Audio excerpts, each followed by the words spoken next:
डोना मेरी बहन की बेटी है, यानी लिज़ा की कज़न। लंदन से आई है, वहाँ से वो मेडिकल के फाइनल ईयर में है। आंटी ने डोना का तारुफ कराया। मुझे याद है कि लिज़ा ने चंद बार इसका जिक्र किया था और बताया था कि वो भी डॉक्टर बनना चाहती है। मैंने याददाश्त के किसी गोशे से खुर्च कर डोना को याद किया। तुम इससे मिलोगे तो तुम्हें खुशी होगी, आंटी ने कहा। लिज़ा के बाद कोई भी लड़की मुझे मुतवज्जो नहीं कर सकी है। मैंने ये कहा नहीं, क्योंकि लिज़ा का जिक्र करके मैं इनके और अपने दुख में इजाफा नहीं करना चाहता था, इसलिए मैं खामोश ही रहा। मैं तुम्हारे मैसेज का इंतज़ार करूंगी। आजकल वैसे भी तुम्हारे अंकल ट्रेनिंग पर गए हुए हैं। वैसे जो बात तुमसे करने वाली हूँ इसकी हवा भी इन्हें नहीं लगने दूंगी, और तुमसे भी यही दरख्वास्त है कि इसे राज में ही रखना। आंटी की आखिरी फिक्र ने मुझे बुरी तरह उलझा दिया। ऐसी क्या बात हो सकती है कि लिज़ा की वालिदा अपने शोहर से छुपाना चाहती थी, बल्कि हवा भी ना लगने की बात कर रही थी, लेकिन मुझसे शेयर करने पर इसरार है। इन्हीं सवालात को जहन में लिए मैं घर पहुंचा तो पिया की याद आई। मैं बचपन से लेकर लड़कपन तक अपना हर मशवरा इन्हीं से किया करता, मगर वो अमेरिका जा चुकी थी अपने शोहर के पास। मैंने कुछ सोचा और पिया के नंबर डायल कर दिया और इन्हें तमाम बातें बता दी। मेरी बातें खत्म हुई तो पिया का आवाज़ शुरू हो गया। मैं भी कहूँ कि इतनी दूर बाद मेरी याद कैसे आ गई। उन्होंने कहा, अभी पिछले हफ्ते ही तो बात हुई थी। मैंने कहा, और पिया की हंसी की आवाज़ आई। 10 रोज़ हो गए हैं इस बात को, पिया ने कहा, और मैं हंस दिया।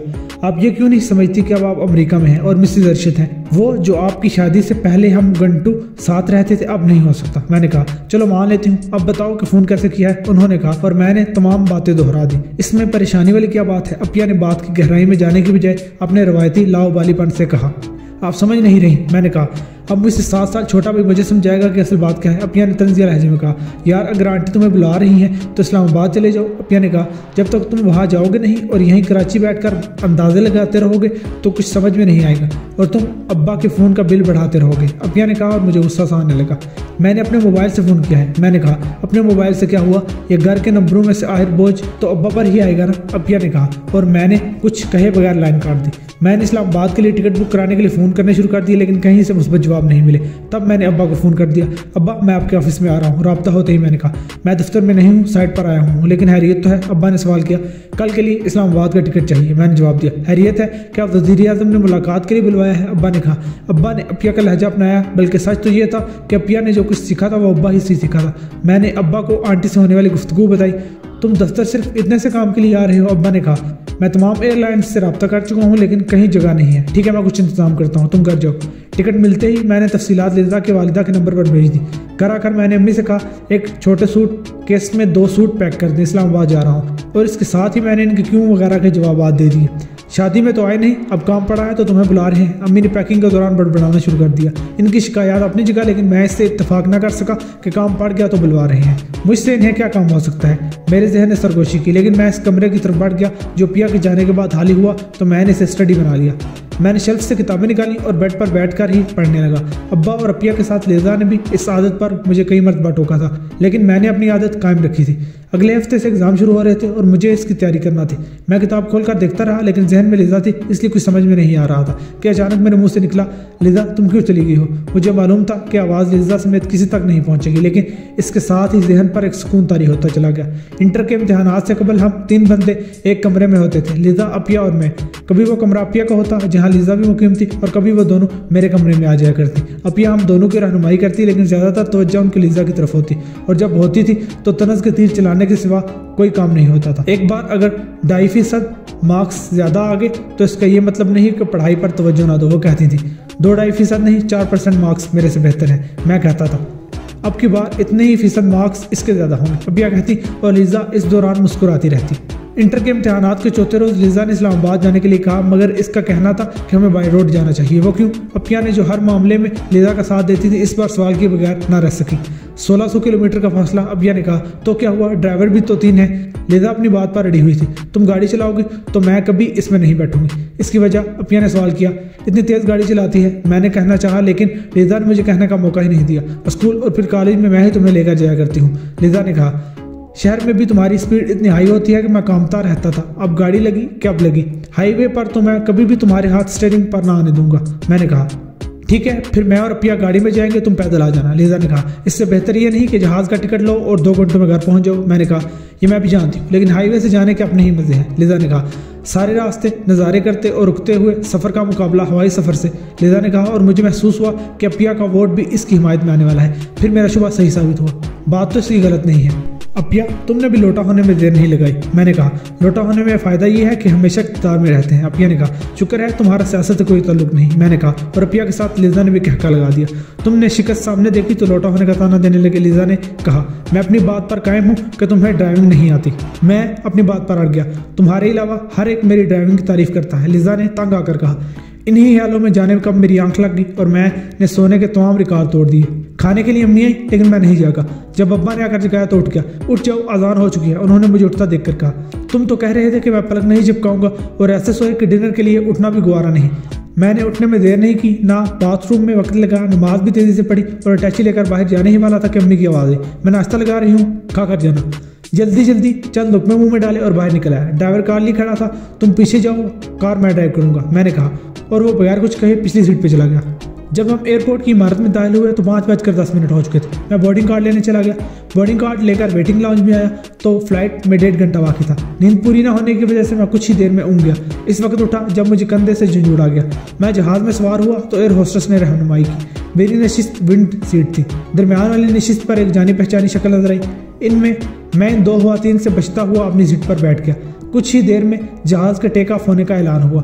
मैंने जहाज़ की पूछ से टेक लगाकर आंख बंद करने का इरादा ही किया था कि बराबर से आवाज़ आई, रात सोए नहीं थे क्या? वो जानी पहचानी शक्ल वाली लड़की सवाल कर रही थी। मैं समझा नहीं। मैंने कहा, मतलब ये कि आप वेटिंग लॉन्ज में भी सो रहे थे और अब भी सोने की तैयारी कर रहे हैं? इसने कहा, आप कौन? मैंने सवाल किया और ये कहना ही चाह रहा था कि मैं सोऊं या जागूं, आप कौन होती हैं सवाल करने वाली, लेकिन 2 लफ्ज़ कहकर रुक गया। आप मुझे नहीं जानते? इसने पलट कर पूछा। आप मारूफ हस्ती हैं, मैंने सवाल किया और वो मुझे इस तरह देखने लगी जैसे मैंने कोई अनहोनी बात कह दी हो। मैं कोयता हूँ, इसने कहा। इसने अपना तारुफ कराया और मुझे याद आ गया कि जानी पहचानी शक्ल क्यों लग रही है। आप शायरा हैं? मुझ में अचानक अपिया समा गई थी। मैं फिल्म एक्ट्रेस हूँ, इसने कहा। पाकिस्तानी? मैंने फ़ौरन ही एक और सवाल कर दिया। जी। इसने इस अंदाज में जवाब दिया जैसे मुझे खा जाएगी। माफ़ कीजिएगा, मैं फिल्में नहीं देखता, मैंने वो कहा जो हकीकत नहीं थी। फिर इसमें मजीद झूठ का तड़का लगाया। पाकिस्तानी फिल्म तो बिल्कुल भी नहीं देखता, मैंने कहा, और वो मुझे अजीब सी नज़रों से देखने के बाद निगाह दूसरी जानिब करके बैठ गई। जहाज़ ने टेक ऑफ किया और मैं सीट की पुश से टेक लगाकर ऊँगने में मसरूफ हो गया। फिर इस वक्त उठा जब कोयता ने मुझे उठाया। उठ जाए, सुबह होने वाली है, इसकी आवाज़ मेरी कानों से टकराई। मैंने उठने से पहले खिड़की से बाहर झांका। सूरज पूरी आबोताब से चमक रहा था। हम सीढ़ियाँ उतरकर बस की तरफ बढ़े ही थे कि एक शख्स आगे बढ़ा। इसका रुख कोयता और इसके साथ वाली खातून की तरफ था। आप इस तरफ आ जाएं। इसने साथ खड़ी कोस्टर की जानिब इशारा किया। मुझसे कहा नहीं था, लेकिन मैं भी कोस्टर की जानिब बढ़ गया। हम तीनों को सबसे आखिरी जगह सीट मिली। मेरे बराबर वाली सीट पर कोयता के साथ वाली खातून बैठी थी। आप वाकई ही पाकिस्तानी फिल्में नहीं देखते? इसने सवाल किया। सच्ची है कि बहुत कम पाकिस्तानी फिल्में देखता हूँ, लेकिन आपकी हिदायत में बनने वाली फिल्म मुट्ठी भर चावल देखी थी, मैंने कहा। साथ ही मैंने देखा वो जिसने अपना नाम कोयता बताया था, इसके कान पूरी तरह हमारी तरफ लगे हुए थे। इस फिल्म में ये भी थी। खातून ने कहा, इनका रोल शायद वो था जो फिल्म में आपके पहले शोहर की बेटी थी, मैंने कहा, और इसके साथ बैठी खातून हंस पड़ी। लेकिन कोयता का मुंह बन गया। क्या बकवास कर रहे हो? इसने कहा। अब मेरा मुंह बन गया। आप दिलचस्प शख्सियत के मालिक हैं, इसने कहा। आप कहती हैं तो शायद ऐसा ही हो, मैंने जवाब दिया। मैं डाउ मेडिकल में 3rd ईयर का स्टूडेंट हूँ, हावर है मेरा नाम, मैंने कहा। और वो खातून जो मुझसे बात कर रही थी, इसने कहा, तो आप फ्यूचर के डॉक्टर हैं? और मैं सिर्फ सर हिला कर रह गया। कोस्टर रुकी तो बहुत से लोगों की तरह मैं भी कोस्टर के दरवाजे की तरफ बढ़ा। कोस्टर के दरवाजे पर एक हजूम सा बन गया था, इसलिए मैं रुक गया। डॉक्टर साहब, अपना नंबर दे, इस खातून ने कहा जो मेरे साथ वाली सीट पर थी। क्यों, अगली फिल्म में मुझे कास्ट करेंगी? मैंने सवाल किया। अभी सोचा नहीं, लेकिन हो सकता है किस्मत यावरी करे और रोल निकल भी आए, इसने कहा। मैं अपने प्रोफेशन में इंटरेस्टेड हूँ, मैंने जवाब दिया। कोई खास वजह? इसने एक और सवाल किया। एक ऐसी हस्ती की ये ख्वाहिश जो अब इस दुनिया में नहीं। ये कहते हुए मैं दरवाजे की तरफ बढ़ गया। मेरे रुकने से पीछे वाले तमाम अफराद रुक गए थे और उनके चेहरों के तासुरात बता रहे थे कि नहीं, ये सब पसंद नहीं आ रहा। मैं लाउंज में पहुंचा तो लिजा की वालिदा का कहीं पता नहीं था। यह खातून मुझे बुलाकर कहाँ रह गई? मैंने अभी सोचना ही शुरू किया था कि मुझे अपने बराबर से आवाज़ दी। Hello, I am डॉना। मैंने आवाज़ की जानिब निगाह की तो वहाँ एक दुबली पतली मगर लंबी लड़की थी। मुझसे कद में शायद 2-3 इंच कम थी, जबकि मैं 6 फुट 1 इंच का था। तो तुम डॉना हो? मैंने इसकी बड़ी बड़ी आंखों में झांकते हुए कहा। आपने कैसे जाना? इसने सवाल किया। कल आंटी से बात हुई थी तो उन्होंने जिक्र किया है कि मेरी बांजी लंदन से आई है, इसका नाम डॉना है, मैंने कहा। बस इतना ही बताया था? डॉना ने सवाल किया। उन्होंने कहा था कि डॉना की आमद से ही लिजा की जुदाई का सदमा कम हो गया, वरना इससे पहले हर रोज़ मेरी आंखें भीग जाया करती थी, लेकिन अब ऐसा नहीं है। मगर उन्होंने ये नहीं बताया कि डॉना तकरीबन लिजा की हमशक्ल है, मैंने कहा। और डॉना के होंठ पर एक मुस्कुराहट आ गई। तो लिजा का मंगेतर मुझे अपने मंगेतर का हमशक्ल कह रहा है। एक बात की तस्दीक कर दूं, मैंने कहा। लिजा मेरी मंगेतर बेहतर नहीं सिर्फ दोस्त थी। हम दोनों ने बचपन साथ गुजारा था। मुझे मेडिकल की जानिब माइल करने वाली भी वही थी। अगर वो जिंदा रह जाती तो शायद हमारी दोस्ती किसी रिश्तेदारी में बदल जाती, लेकिन कुदरत को कुछ और ही मंजूर था। मैंने कहा, तुम्हारा मतलब है कि लिजा तुम्हारी गर्लफ्रेंड थी? मैंने इसकी तरदीद करने में एक लम्हे की ताहीर नहीं की। तुम यूरोप में रही हो, तुम्हारे यहाँ गर्लफ्रेंड बॉयफ्रेंड के मानी कुछ और है। हम दोनों एक दूसरे के सिर्फ दोस्त थे। हमारे दरमियान कोई राज न्याज नहीं होता था, मगर एक खास हद से कभी आगे नहीं बढ़े थे। ये आंटी कहाँ रह गई? मैंने अचानक रुक कर सवाल किया। वो रात घर नहीं आई, किसी सर्जरी में मसरूफ है। सुबह 8 बजे उन्होंने मुझे फ़ोन किया। मैं इस वक्त सो रही थी, मगर जब उन्होंने कहा कि हावर आ रहा है तो मैं जल्दी जल्दी तैयार हुई और फ्लाइट के आने से पहले एयरपोर्ट पहुंच गई। डाना ने कहा। हम बातें करते हुए वहां आ गए जहां डाना ने कार पार्क की थी। डाना ने डिग्गी खोली और मैंने अपना अटैची केस इसमें रख दिया और फिर अगली सीट की तरफ बढ़ा। डाना ने पहले ही ड्राइविंग सीट संभाली थी। फिर आहिस्ता आहिस्ता हम एयरपोर्ट की इमारत से बाहर निकले। तुम में और लिजा में ये दूसरा फर्क है। और वो क्या है? डाना ने सवाल किया। लिजा कार स्टार्ट करते ही 120 के हिस्सा छूने की कोशिश करती थी, मगर तुमने ऐसा नहीं किया। ये तो था दूसरा फर्क। पहला फर्क क्या था? डाना का सवाल था। वो तुम्हारे मुकाबले में दबते हुए रंग की थी। तुम यूरोप से आई हो इसलिए सुर्ख सफेद हो। मैं तो इसे कल्लू कहती थी। डाना ने कहा। काली तो वो कहीं से नहीं थी, तुम इसे खिलता हुआ गंदमी रंग कह सकती हो। तुम्हारी बात होती थी इससे कभी व्हाट्सएप पर और कभी कंप्यूटर पर। डाना का जवाब था। कभी मेरा जिक्र होता था? मैंने सवाल किया। मुझे तो यूँ लगने लगा कि तुम्हारे सिवा कोई जिक्र ही नहीं था इसके पास। हावर ने ये कहा, हावर ने वो कहा। डाना का जवाब था।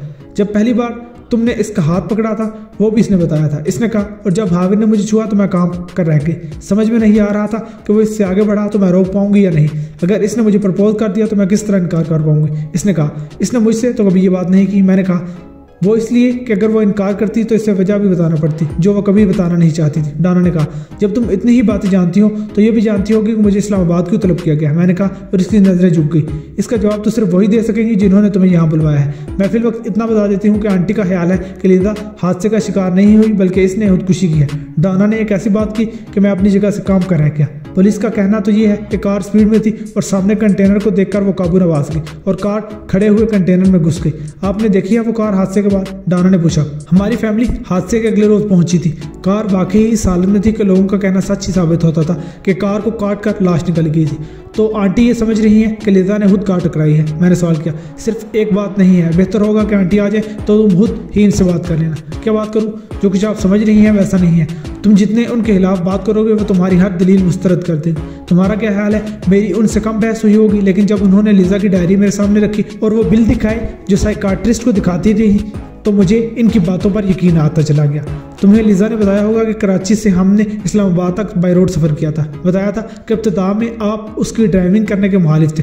जो लड़की शहर में इस रफ्तार से गाड़ी चलाती हो वो हाईवे पर कहीं ना कहीं गाड़ी मार देगी, मगर नवाबशाह से गोटकी तक इसने कार चलाई थी। ये सच है। कराची से हाला तक अपिया ने गाड़ी चलाई थी और वहाँ से मोरू तक मैंने ड्राइविंग की थी और मोरू से आगे लिजा कार चलाती रही थी। आपको इसकी ड्राइविंग में कोई हामी नजर आई थी? डाना ने सवाल किया और मेरी गर्दन नफी में हिल गई। कार वही थी जो हादसे में तबाह हुई थी। दरअसल वो कार लिजा के वालिद की थी जो वो कराची छोड़कर आए थे और लिजा इसे इस्लामाबाद पहुंचाना चाह रही थी। यकीनी तौर पर कराची से निकलने से पहले कार की सर्विस हुई होगी और इसका ऑयल और ब्रेक ऑयल वगैरह तब्दील किया हुआ होगा। डाना ने सवाल किया। ये सब तो मामूल की बात थी, तुम ये सवाल क्यों कर रही हो? हादसा हमारे सफ़र के दौरान तो नहीं हुआ। हम हैरियत से इस्लामाबाद पहुंच गए थे। हादसा तो हमारे इस्लामाबाद से जाने के भी कई रोज़ बाद हुआ। मैंने कहा और डाना के चेहरे पर उलझन वाज़ेह नजर आने लगी। हम F3 में दाखिल हो चुके थे जब डाना के मोबाइल पर कॉल आ गई। जी आंटी, इसने फ़ोन रिसीव करते ही कहा। जी हावर मेरे साथ है, हम 2 मिनट में आपके गेट पर होंगे। किसी मुलाजिम से कहकर गेट खुलवा दें, डाना ने कहा। डाना ने गेट पर पहुंचकर हारन दिया तो गेट किसी और ने नहीं खुद आंटी ने खोला। ठीक हो बेटा, उन्होंने रस्मी अंदाज में कहा और मुझसे लिपट कर रोने लगी। काश वो सब कुछ मुझे पहले बता देती। मेरे सीने से लगकर रोते हुए उन्होंने कहा। क्या बता देती? मैंने सवाल किया। वो बताने के लिए ही मैंने तुम्हें इतनी दूर से बुलाया है। पहले तुम अंदर तो चलो, फिर आराम से बैठकर तमाम राज़ों तुम्हें शरीक करूंगी, आंटी ने कहा। और हम दोनों यानी मैं और डाना उनके पीछे चल दी। आंटी डाना से कह रही थी कि आप लिजा के वाक़े को हादसा मानने के लिए तैयार नहीं हैं, बल्कि आप इसे खुदकुशी करार दे रही हैं। मैंने कहा और आंटी डाना को अजीब सी नज़रों से देखते हुए बोली। मैंने तुमसे कहा था कि हाविर को कुछ नहीं बताना। हाला ने अपनी बांजी से कहा। मैंने इससे ज़्यादा कुछ नहीं बताया। डाना ने अपनी सफाई देनी चाहिए, लेकिन आंटी इसकी बात सुनने के लिए तैयार नहीं थी। मैंने कहा ना, जो कुछ बताऊंगी मैं खुद बताऊंगी, आंटी ने कहा। चलें फिर शुरू करें, मैंने कहा और आंटी के चेहरे पर मुस्कुराहट आ गई। इतनी जल्दी क्या है? अभी तो पहुंचे हो, कुछ आराम कर लो, कुछ खा लो, फिर बाद में बताना शुरू करती हूँ। आंटी बिल्कुल भूख नहीं है, मैंने माजरत करते हुए कहा। इतना सफर करके आया हो तो भूख कैसे नहीं है? आंटी ने जोर देने वाले अंदाज में कहा। घर से नाश्ता करके निकला था, फिर फ्लाइट में भी कुछ खा लिया था। मैंने कहा हाँ, इनका नाश्ता तो भरपूर होता है। आंटी ने मुझसे इत्तफाक किया और मैंने शुक्रिया अदा किया। डाना, नगीना से कहो कि अच्छी सी चाय बना दे, आंटी ने डोना से कहा। नगीना से क्यों मैं खुद बनाकर लाती हूँ चाय। वो चाय बनाने के लिए गई और मैं इस सोच में डूब गया कि पता नहीं लंदन में पलने वाली चाय कैसे बनाएगी, क्योंकि यूरोप में तो तावीज़ वाली चाय पी जाती है, मगर जब चाय आई तो वो खालिस पाकिस्तानी चाय थी। चाय बनाने किससे सीखी तुमने, मैंने सवाल किया। सिर्फ चाय ही बनानी नहीं सीखी बल्कि बहुत सी पाकिस्तानी डिशेस भी लिज़ा मुझे सिखा कर गई है, डाना का जवाब था। मगर तुम इससे पहले पाकिस्तान आई ही नहीं। मैंने कहा तो आंटी और डाना दोनों हंस थी। साइंस ने बहुत तरक्की कर ली है डॉक्टर साहब, डाना ने कहा। लिज़ा जब इस्लामाबाद आई थी तो रोज़ स्काइप पर एक नई डिश सिखाती थी, डाना ने कहा। कभी मेरे हाथ की बनी बिरयानी खाकर देखी क्या? दावे से कहती हूँ ऐसी बिरयानी इससे पहले आपने कभी नहीं खाई होगी, डाना ने अपनी तारीफ करते हुए कहा। मैं 2 दिन के लिए यहाँ आया हूँ, यहाँ पर कल ही ट्राई करते हैं तुम्हारे हाथ की बिरयानी। मैंने कहा ये सच कह रही हैं? आंटी ने इसकी हिमायत की। चले कल साबित हो जाएगा। वो क्या कहते हैं, हाथ कंगन को आरसी क्या, पढ़े लिखे को फारसी क्या। जब से तुम एयरपोर्ट पर मिली हो अपनी उर्दू से बहुत मुतासिर कर रही हो, मगर अब ऊँट पहाड़ के नीचे आ ही क्या। तुम ऐसा करो पाकिस्तानी मर्द से शादी की प्लानिंग करो, मैंने मशवरा दिया। तुम करोगे मुझसे शादी? डाना ने बराह रास्त मुझसे सवाल किया। डाना प्लीज ये लंदन नहीं है, आंटी ने कहा। इनका अंदाज तंबीह करने वाला था। जानती हूँ कि ये यूके नहीं है, पाकिस्तान है, डाना ने एक लम्हे की ताहीर किए बगैर कहा। हर मुल्क के अपने रस्म रवाज और अपना कल्चर होता है, हमारे यहाँ ये सब कुछ नहीं होता। वो कुछ भी नहीं होता होगा जो लिज़ा के साथ हुआ है, डाना बोलती। मगर भी माहौल में पली बड़ी थी, इसलिए दिल की बात जुबान पर लाते हुए देर नहीं करती थी। लेकिन इसकी बात से मुझे बात करने का सिरा मिल गया। क्या हुआ था लिज़ा के साथ, मैंने सवाल किया और कमरे में एक सुकूत सा तारी हो गया।